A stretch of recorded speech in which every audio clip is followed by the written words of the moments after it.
Hi student, I am Shivam and welcome to my channel. तो आज हम देखेंगे अर्थमेटिक प्रोग्रेशन एपी, जो कि 10th क्लास का मैथ्स का 5th चैप्टर है। अर्थमेटिक प्रोग्रेशन चैप्टर का नाम है और शॉर्ट में हम इसको बोलते हैं एपी। ए से अर्थमेटिक और पी से प्रोग्रेशन। तो सबसे पहले देखेंगे हम इसकी इंट्रोडक्शन। देखो, इसकी एक्सरसाइज करने से पहले हम चैप्टर के बारे में पूरा समझ लेंगे कि इसमें क्या होता है, एपी क्या होती है, कैसे बनती है, क्या उसकी पहचान है। फिर हमारे लिए एक्सरसाइज करना आसान हो जाती है। तो आप कोई भी इस इंट्रोडक्शन वीडियो को स्किप मत करें, क्योंकि अगर ये क्लियर होगी तभी आप इसके क्वेश्चन आसानी से कर पाएंगे। अब जो आज हम इसके इंट्रोडक्शन में पढ़ेंगे, उसके बेस पे फिर आपकी एक्सरसाइज 5.1 एंड एक्सरसाइज 5.2 वो पूरी की पूरी है। अगर ये ढंग से कर लिया तो फिर उन एक्सरसाइज में कोई प्रॉब्लम नहीं आएगी। तो देखो, हम इसको स्टेप बाय स्टेप एग्जाम्पल के हेल्प से समझेंगे कि सबसे पहले अर्थमेटिक प्रोग्रेशन एपी होती क्या है। ठीक है, तो चलो इसको स्टार्ट करते हैं एक एग्जाम्पल से। मान लो हमारे पास एक नंबर की एक सीरीज दी हुई है कुछ इस तरह से, जिसमें मान लो फर्स्ट नंबर है 2, उसके बाद है 4, फिर है 6, फिर है 8, फिर है 10। मान लो एक सीरीज दी हुई है, ये है हमारे पास। और उसी तरह से एक और सीरीज दी हुई है, उसमें फर्स्ट टर्म दी हुई है 3, उसके बाद दिया हुआ है मान लो वहाँ पे 7, उसके बाद दिया हुआ है 11, उसके बाद है 15, उसके बाद है 19। और एक और सीरीज दी हुई है हमारे पास, जिसमें फर्स्ट टर्म है 5, फिर है हमारे पास 10, फिर दिया हुआ 13, फिर दिया हुआ है 18, और फिर दिया हुआ मान लो 25। इस तरह से है। तो ये तीन सीरीज हो गई हमारे पास, नंबर 1, नंबर 2, नंबर 3। अब देखो, इन तीन सीरीजों में कौन कौन सी सीरीज को हम एपी बोलेंगे या नहीं बोलेंगे। तो इसमें देखो, पहले ऑब्जर्व करते हैं। अब इस फर्स्ट एपी को देखो। तो फर्स्ट एपी जो है आपके पास 2, 4, 6, 8, 10। तो इसमें जो फर्स्ट टर्म है वो क्या है आपके आपके पास। अब देखो, टर्म क्या होती है। टर्म होती है जो इसमें एक सिंगल नंबर है। नंबर मतलब जैसे यहाँ पे 2 है, 2 के बाद 4, फिर 6, फिर 8, फिर 10। तो इसमें एक टर्म होगी 2, 4 next term, 6 next term, 8 next term और 10 होगी नेक्स्ट टर्म। उसी तरह से यहाँ पे 5 फर्स्ट टर्म होगी इसकी, सेकंड टर्म होगी 10, थर्ड टर्म होगी इसकी 13 एंड 18 होगी इसकी फोर्थ टर्म, और इसी तरह से फिफ्थ टर्म होगी इसकी 25। तो अब देखो, इस फर्स्ट एपी में फर्स्ट टर्म क्या है यहाँ पे। तो इसमें फर्स्ट टर्म है 2, फिर जो नेक्स्ट टर्म है 4, वो कैसे आई है इसमें।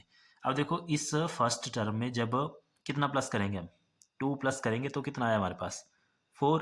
तो ये थी फर्स्ट टर्म, फिर इसमें प्लस किया 2, आ गया हमारे पास 4 सेकंड टर्म।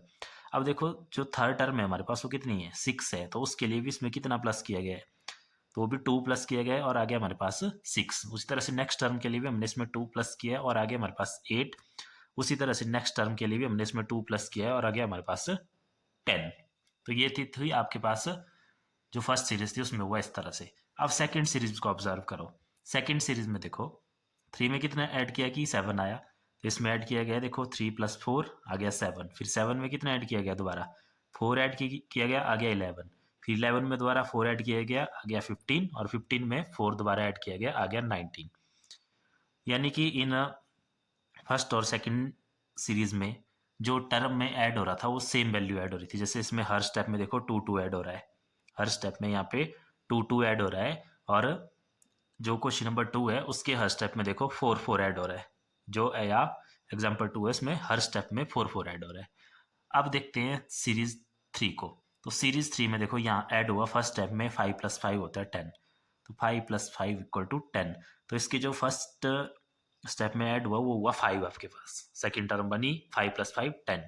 फिर 10 से जब 13 बना तो यहाँ पे कितना ऐड हुआ, यहाँ पे ऐड हुआ 2। तो वह तब आया 13, फिर 13 पे दोबारा 5 ऐड हुआ, तब आया हमारे पास 18। और 18 पे दोबारा ऐड हुआ, अब कितना, 5 की जगह 7 इसमें ऐड हुआ, तब आया हमारे पास 25। तो इसमें देखो, जो ऐड हो रहा था वो वैल्यू अलग अलग थी। यहाँ 5 ऐड हुआ फर्स्ट स्टेप में, सेकंड में 2 ऐड हुआ, उसके बाद दोबारा 5 ऐड हुआ, उसके बाद दोबारा 7 ऐड हुआ।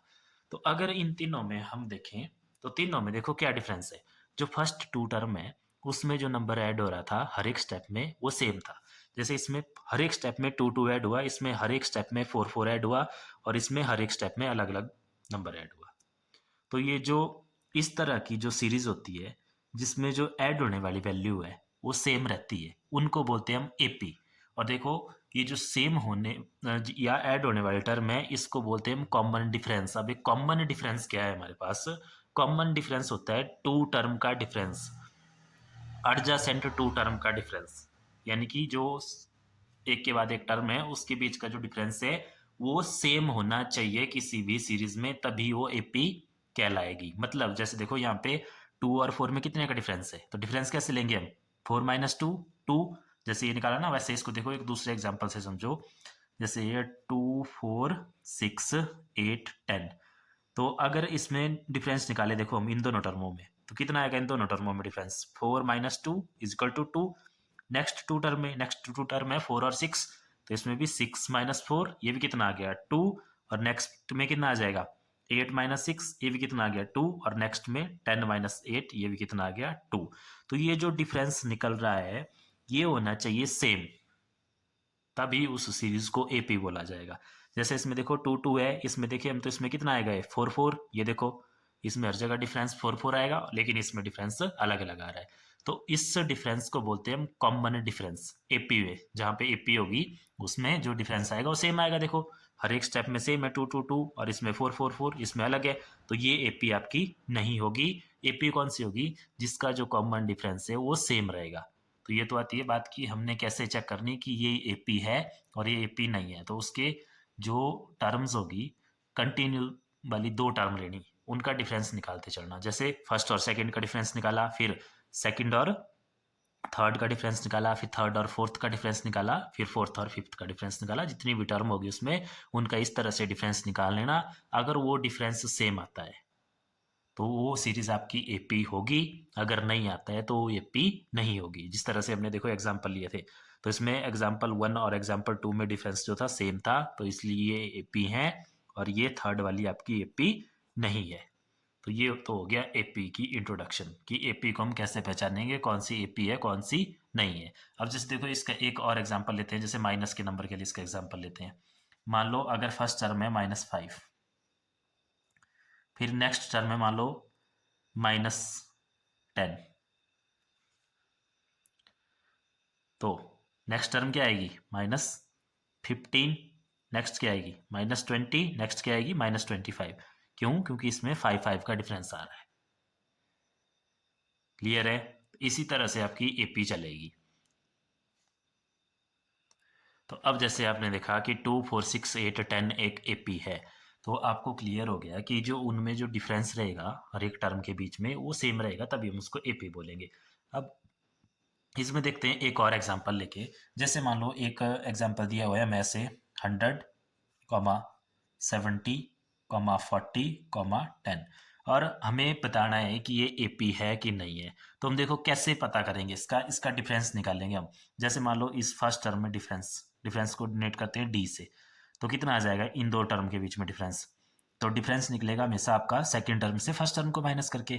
तो 70 माइनस 100 माइनस कर लो, कितना आ गया -30। उसी तरह से नेक्स्ट डी यहाँ पे निकाल लो, कितना आ गया 40 माइनस 70, दोबारा कितना आ गया -30। और नेक्स्ट डिफरेंस अब थर्ड और फोर्थ टर्म में, क्योंकि चार ही टर्म है इसमें, तो थर्ड और फोर्थ में भी आ गया 10 माइनस 40, तो ये कितना आ गया हमारे पास यहाँ पे -30।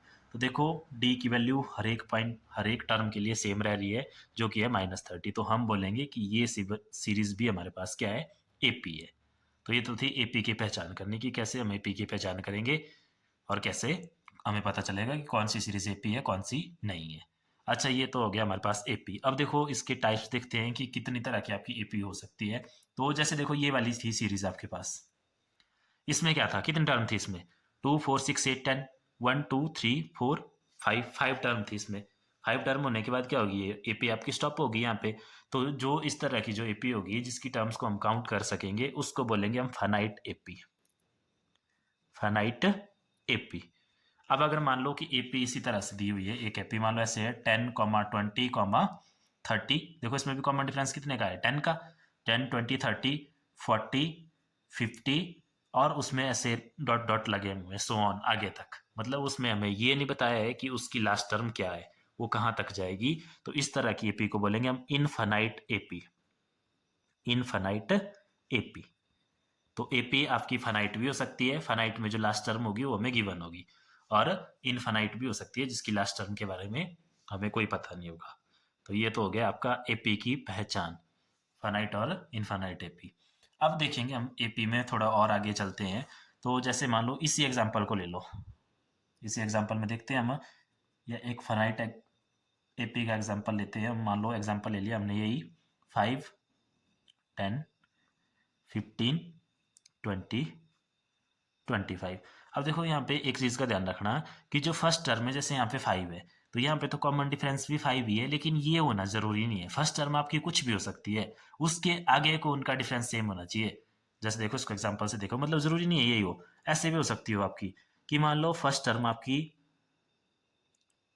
2 है, फिर 2 के बाद 5 का डिफरेंस है, तो 2 के बाद आया 7, तो फिर अब इन दोनों टर्म के बीच आया डिफरेंस आपका 5, तो अब आगे वाले टर्म के बीच में भी 5 होना चाहिए। तो आगे वाली टर्म कितनी आएगी, 7 + 5 12, फिर 12 + 5 17, फिर 17 + 5 22। अब देखो हर एक टर्म में जो कॉमन डिफरेंस है डी है वो है इसमें 5, तो ये हमारी एक एपी होगी।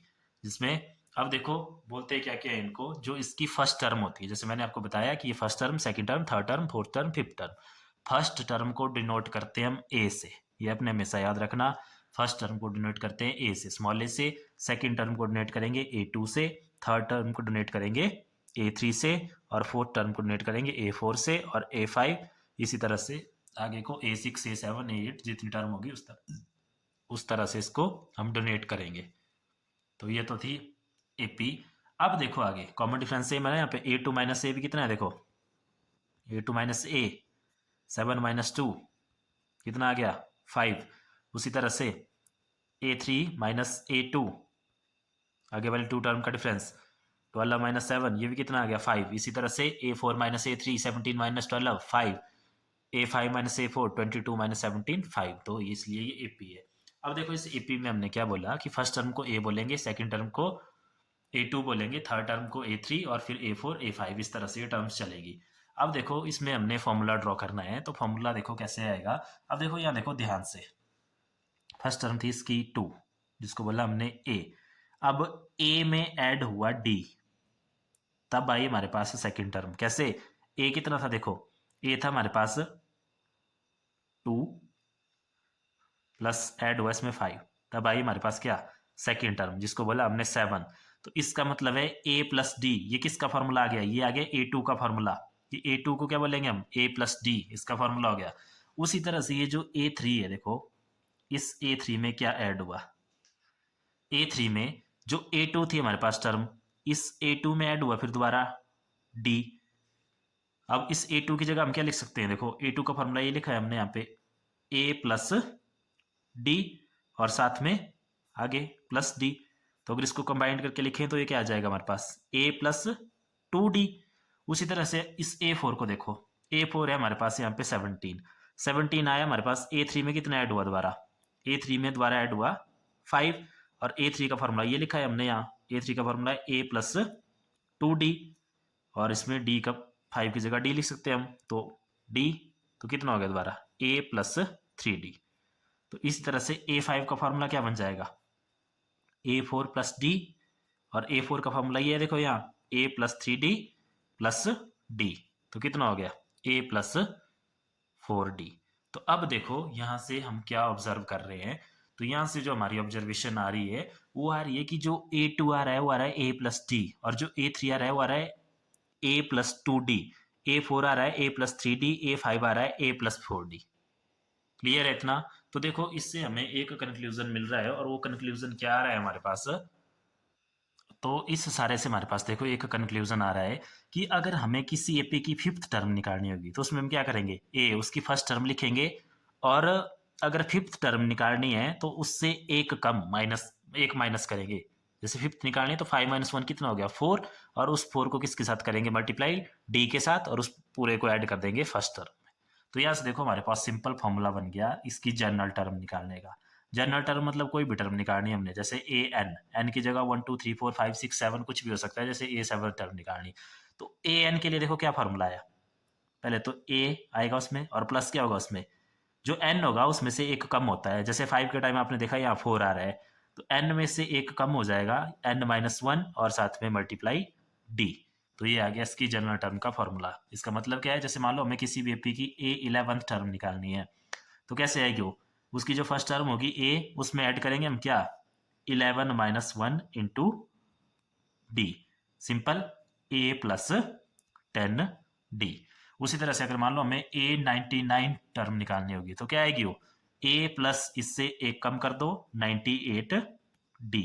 और अगर A200 टर्म निकालनी होगी तो क्या आएगी, ए प्लस 199 डी, जहाँ पे ए फर्स्ट टर्म है और डी क्या है, डी हमारे पास कॉमन डिफरेंस है, वो हमें गिवन होगा। अगर गिवन नहीं है तो हम उसको निकाल लेंगे। कैसे निकालेंगे, तो डी निकालना, देखो यहाँ पे देखा हमने कि डी जो होगा उसकी टर्म्स का डिफरेंस होगा।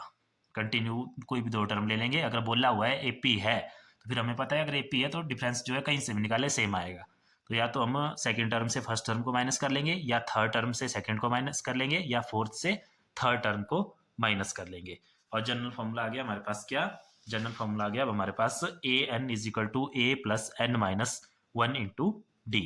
ये किसके लिए यूज करेंगे हम, जैसे कोई भी अगर हमें उसकी टर्म निकालनी है उसके लिए भी ये यूज होगा। और इसी फॉर्मूला के ऊपर बेस्ड है आपकी एक्सरसाइज 5.2। और जो 5.1 है वो सिंपल उसमें ये बताना है कि ये एपी है कि नहीं है, और उन एपी की टर्म्स निकालनी है हमें, आगे वाली टर्म, तो उसके लिए भी ये वाला फॉर्मूला लगेगा हमारा।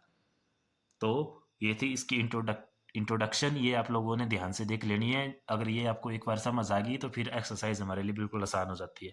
देखो ये जो हमने किया यहाँ पे, ये सिर्फ समझने के लिए, आपको ये याद रखने की जरूरत नहीं है। सिंपल फार्मूला हम याद रखेंगे, a n is equal to a plus n minus 1 into D.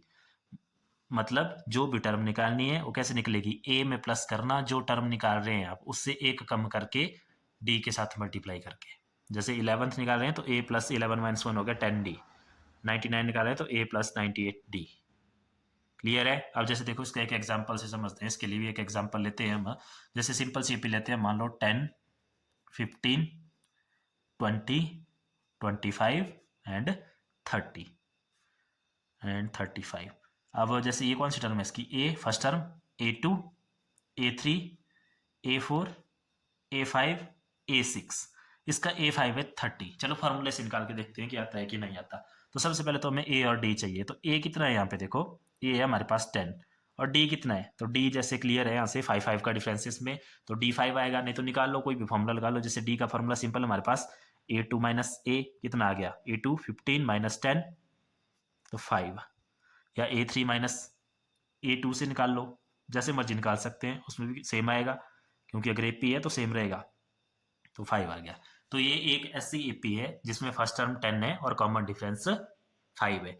अब अगर मान लो भी आपको यहीं तक दी थी एपी और आपसे पूछा था कि ए फिफ्थ टर्म निकालो इसकी, तो A5 का फॉर्मूला क्या हो जाएगा, देखो A5 इज इक्वल टू, हमें पता है फॉर्मूला होता है, देखो ये हमारे पास, ये लिखते हैं हम यहाँ formula, a n is equal to a plus n minus 1 into d.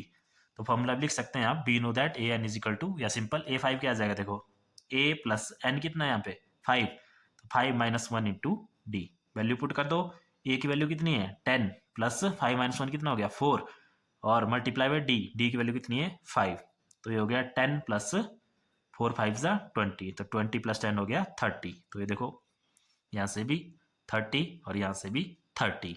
ये तो चलो वेरीफाई कर लिया हमने कि ठीक आ रहा है फॉर्मूला कि नहीं आ रहा है। अब जैसे मान लो इसमें टर्म पूछिए हमारे से, जैसे A6 तक इसकी टर्म दी है, मान लो टर्म पूछिए A10, तो A10 कैसे निकालेंगे, अब हम फॉर्मूला देखो सिंपल क्या हो जाएगा, A plus 10 minus 1 into d. तो सिंपल ए की वैल्यू कितनी है, ए की वैल्यू हमारे पास 10 प्लस 10 माइनस 1 हो गया 9, और डी कितना है हमारे पास, तो डी है 5 इसमें। तो सिंपल 10 प्लस 9 5 ज़ा 45, तो A10 टर्म आ गई इसकी 55।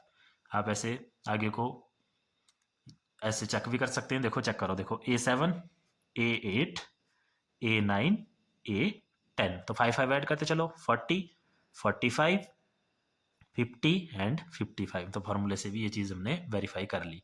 तो इसी तरह से अगर मान लो कोई बड़ी जैसी टर्म बोली है निकालने को, जैसे A10 तक, तो ऐसे प्लस प्लस करके भी हम निकाल सकते हैं। जैसे मान लो इसमें बोले हमें कि A2000 टर्म निकालो, फिर ऐसे तो प्लस नहीं कर सकते हम उस टाइम, तो उस टाइम क्या करेंगे हम, फार्मूला अप्लाई कर देंगे, या A100 निकालने के लिए या कोई भी टर्म निकालने के लिए, तो तब ये फार्मूला हमारे काम आएगा। तो अब आप लोगों ने सिंपल यहाँ से एक फार्मूला याद रख लेना, क्या, ए एन, या जनरल टर्म भी बोलते हैं इसको, general term of A P is given by a plus n minus 1 into d. तो ये थी इसकी इंट्रोडक्शन। आप लोगों ने वीडियो ध्यान से देख लेनी है, बाकी इसके आगे वाली वीडियो में करेंगे हम इसकी एक्सरसाइज 5.1। तो आज के लिए इतना ही काफ़ी काफ़ी है। Thank you.